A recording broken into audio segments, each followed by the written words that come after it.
Depression is an unaware condition, spreading like wildfire these days. And, keeping aside the few exceptions, of those who have undergone traumas in past, many depressed persons are not aware how they ended up like this. However, Sadhguru has given an explanation of it in the Karma book that makes us understand the relations of karma with all the mental health conditions. In Sanskrit, karma can be translated as action. But it is not only the physical deeds, be it acts of charity or acts of villainy. Actually, karma is action on three levels: the body, the mind, and the energy. Whatever we do on these three levels leaves a certain imprint on us. But how is it so? Let us know about it in details. All our five senses are collecting data from the outside world every single moment. We are bombarded with stimulus every fractions of a second. Over time, with the information that these senses imprints on us, we assume a distinct pattern of behavior within us.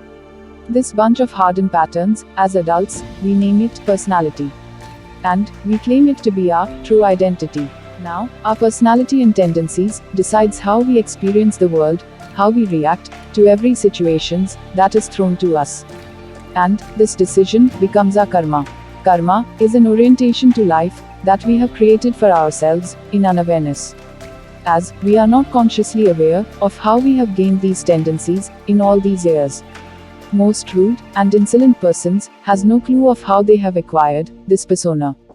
Don't you think, if they would have created their personality consciously, they would have crafted themselves differently?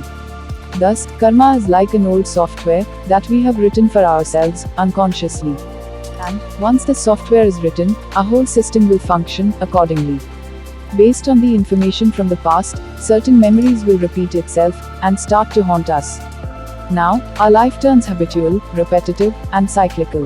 Many people are not even aware that these cyclical patterns of past memories affects their both inner and outer life. And, as the time goes on, they turn into a puppet of their accumulated past.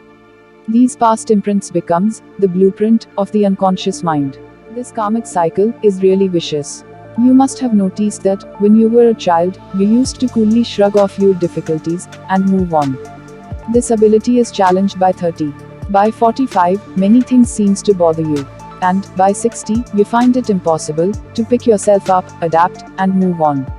This is so, as you are facing karmic impressions and imprints at all time. And you can't bring this to halt.